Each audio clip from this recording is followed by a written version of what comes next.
Hello everyone, this is Seema Jharani from KYMS Academy. On this platform, we are trying our level best to provide you with as much content as possible. And now this is your turn to push your envelope and start practicing with us. And together we make it happen. In previous video, we discussed the tips and techniques of solving para summary questions. Okay, and if you're liking our video, please do subscribe the channel and comment if you have any doubt. So let's get started. Yet again, with another beautiful and inspirational quote, success doesn't come from what you do occasionally, it comes from what you do consistently. Beta, I utterly believe in this thing that nobody can serve success on a silver platter. Okay, you have to try your best, and this is something that you have to practice every now and then. Not a single day you can afford to waste. So keep practicing, be consistent in your performance, and give the best result.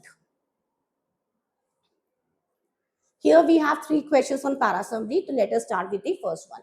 The Shwet Chhatra or the white umbrella was a symbol of sovereign political authority placed over the monarch heads at the time of coronation. Sovereign political authority, monarch's head at the time of coronation. तो जब भी coronation ritual होता था, उस time पर जो monarch होता था, जो king होता था, उसको white umbrella पहनाया जाता था. The ruler so inaugurated was regarded. तो वहाँ पर जो वो ruler था, वो king था, he was regarded not only as a temporal autocrat, but as the instrument of protective and sheltering firmament of supreme law. तो यहाँ पर हम ये बोल सकते थे जो किंग था basically he was a metaphor of supreme law, वो एक लॉ के इक्वल था, राइट. और उसका जो वहाँ पर काम था, he was not a dictator but he was a supporter, and he was the shelter provider also. The white umbrella symbol is of great antiquity and its very use illustrates the ultimate common basis of non-theocratic nature of states in the Indian tradition. Now, हम यहाँ पर बोल सकते हैं that basically the white umbrella, it has been there for quite a long time. वो कुछ नया नहीं था और it was not only limited to one particular use, it has various uses. और यहाँ पर हमें वो बताता है कि this particular thing it was not controlled by any particular religion और पर्टिकुलर गॉड. तो बेसिकली वहाँ का जो नेचर था स्टेट्स का, that was non theocratic. Non theocratic means something not controlled by religion.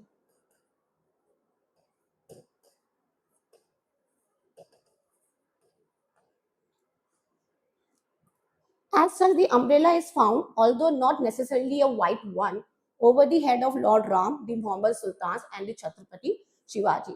So, as you can see in this particular line, that it was not only compulsory that it was of a white color, it can be of a different color also, and the person can be anyone. It can be Lord Ram, it is the Hindu, the Muhammadan Sultans, it may be Muslim, and Chhatrapati Shivaji. So obviously, it had various uses. It was not only confined to one particular thing. It was not only confined to one particular color. Got it?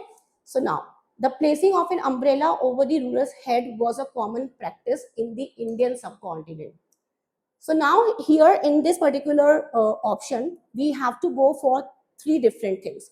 First, there should be the word ruler or a king. Second word should be non-theocratic.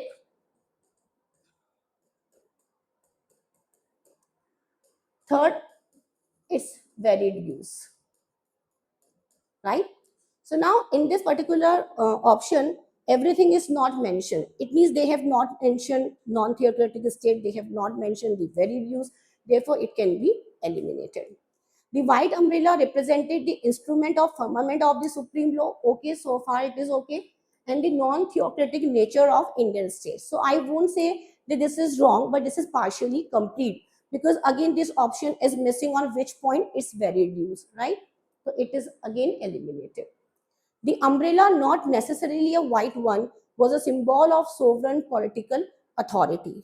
Again, the word non-theocratic is missing over here. Again, it is eliminated. The varied use of the umbrella symbolize the common basis of the non-theocratic nature of states in the Indian tradition. So I think in this particular option, the author has given everything. So this is the best summary of the paragraph. I hope you got it. Let us move on to the second one. Unlikely alliance. Alliance means what? It's bond. of the incumbent industrialist and the distressed unemployed. Distress means people who are in pain, who are in suffering. Worker is especially powerful amid the debris of corporate bankruptcies and layoffs. In short, here we can say that uh, in economic slowdown, right? Normally, we have not seen anywhere that industries and the workers are coming together. But यहाँ पर क्या होता है economic downturn में हम वहाँ पर देख सकते हैं कि इंडस्ट्रीज और जो अनएम्प्लॉयड पीपल होते हैं those who are in pain and suffering they actually come together okay so are they coming together forcefully or mutually so let us see now in an economic downturn the capitalist is more likely to focus on cost of the competition emanating from free markets than on the opportunities they create. So in this line, the author is saying that the industrialists, they are more concerned about the competition from the free market rather than exploring the opportunities they are creating. And the unemployed worker will find many others in a similar condition and with anxieties similar to his, which will make it easier for them to organize together. On the other hand, unemployed workers are there who are in pain, who are in suffering. तो जब उनको दूसरा group दिखता है जो same pen और suffering में है तो both the groups they come together and form a union. Using the cover and the political organization provided by the distressed, the capitalist captures the political agenda. Here, political agenda, we can say that because the organization is formed by those distressed, unemployed people. So, what the capitalists they are doing, they are taking the undue advantage of those people suffering also, and because they have certain selfish motive to serve, they have their own political agenda. So, obviously, they are joining hands with the unemployed workers, right? But हमने यहाँ पर starting में देखा था unlikely unlikely का meaning यहाँ पर हमने क्या बोला था कि obviously they did not want it but because they have certain selfish motive for that reason they are joining hands with the unemployed people. So now let us go for the right answer. The purpose of an unlikely alliance between the industrialists and the unemployed during an economic downturn is to stifle competition in free markets. Obviously, this is not the main purpose of both the parties, industrialist and unemployed worker. So this cannot be the answer. In an economic downturn, the capitalists use the anxieties of the unemployed and their political organization to set the political agenda to suit their economic. In an economic downturn, the capital use the anxieties. Are they using the anxieties of the unemployed people or are they using the organization formed by the unemployed people? They are using the organization, not the anxieties. So again, this thing makes it wrong. An unlikely alliance of the industrialists and the unemployed happens during an economic downturn. So yes, so far so good. In which they come together to unite politically and capture the political agenda. अब जैसा कि यहाँ पर आप देख सकते हो, in which they come together to unite politically. So are they coming together mutually? Are they coming together? So let's see now whether it is right or wrong. Let us see. An economic downturn creates competition because of which the capitalists capture the political agenda created by the political organization provided by the unemployed. Now in this, the trap is that an economic downturn creates competition. Really, is the competition is created by an economic downturn? Of course not. So this is wrong. So what is left now? This is correct. So again, let me read this once again. An unlikely alliance of the industry and unemployed happens during economic downturn in which they come together to unite politically. And now why this is correct? Because here we've already written the word unlikely, right?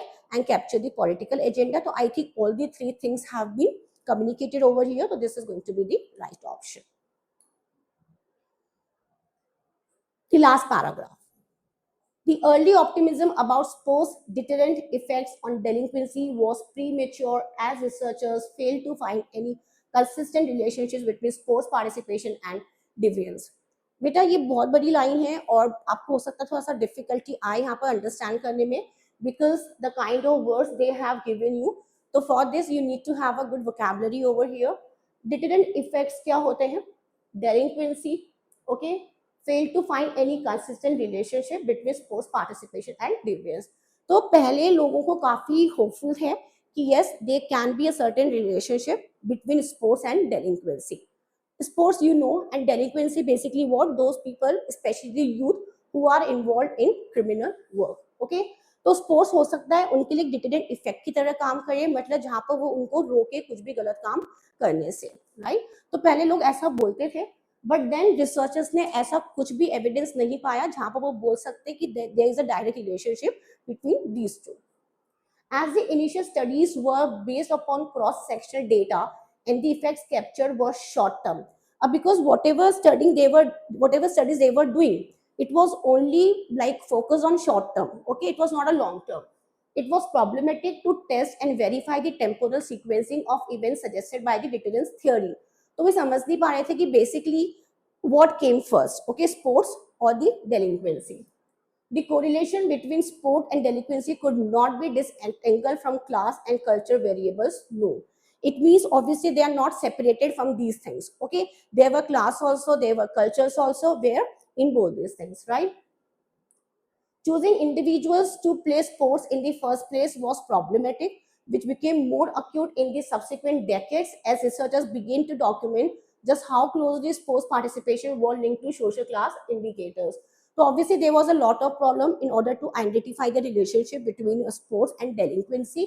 और यहाँ पर author ये भी बोलना चाह रहा है because lots of classes were there, cultures were there, so obviously वो यहाँ पर इससे बिल्कुल भी फ्री नहीं थे. तो in a way the researchers could not reach to the right thing, a right relationship.